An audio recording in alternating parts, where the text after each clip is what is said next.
നമസ്കാരം, സിറ്റി ന്യൂസിലേക്ക് സ്വാഗതം. പാലിയേറ്റീവ് കെയർ ഇനീഷ്യേറ്റീവ് ഇൻ കണ്ണൂരിൻ്റെ 20ാം വാർഷികാഘോഷം നവംബർ 24-ന് കണ്ണൂരിൽ യൂണിറ്റി ഹാളിൽ ക്രൈംബ്രാഞ്ച് SP പ്രജിഷ് തോട്ടത്തിൽ ഉദ്ഘാടനം ചെയ്യുമെന്ന് ചെയർമാൻ സുനിൽ മാങ്ങാട്ടിടം പത്രസമ്മേളനത്തിൽ അറിയിച്ചു.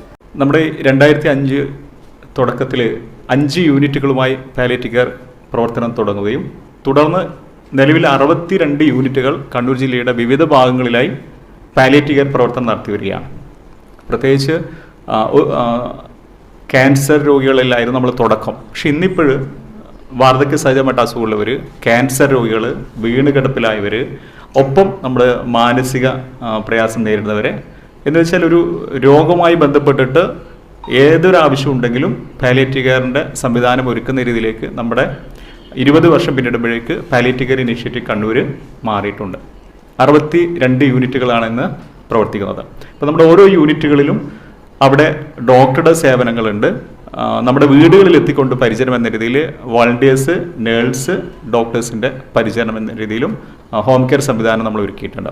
ഒപ്പം നമ്മുടെ ഒരു 10ഓളം യൂണിറ്റുകളിൽ സൈക്യാട്രി വിഭാഗത്തിൻ്റെ പരിചരണവും നമ്മൾ നടത്തി വരുന്നുണ്ട്.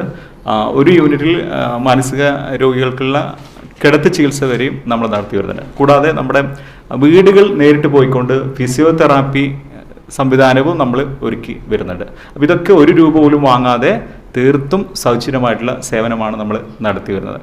ക്യാൻസർ രോഗ ചികിത്സാ വിഭാഗം വിദഗ്ധനായ ഡോക്ടർ P. ഗംഗാധരൻ മുഖ്യപ്രഭാഷണം നടത്തും. കാഴ്ചയും കേൾവിയും സംസാരശേഷിയും ഇല്ലാതിരുന്നിട്ടും സ്വപ്രയത്നത്തിലൂടെ ജീവിതത്തെ തിരിച്ചുപിടിച്ച കണ്ണൂരിൻ്റെ ഹെലൻ കെല്ലർ എന്നറിയപ്പെടുന്ന സീഷ്ണ ആനന്ദ് വിശിഷ്ടാതിഥിയായി പങ്കെടുക്കും. 20ാം വാർഷികാഘോഷത്തിന്റെ ഭാഗമായുള്ള സഹയാത്രാ സുവനീർ ചടങ്ങിൽ പ്രകാശനം ചെയ്യും. സംഘടനയുടെ മുൻ ഭാരവാഹികളെ ആദരിക്കലും ഉണ്ടാവും. ഞായറാഴ്ച കാലത്ത് 10 മണി മുതൽ 4 മണി വരെയാണ് പരിപാടി സംഘടിപ്പിച്ചിട്ടുള്ളതെന്ന് ചെയർമാൻ പറഞ്ഞു.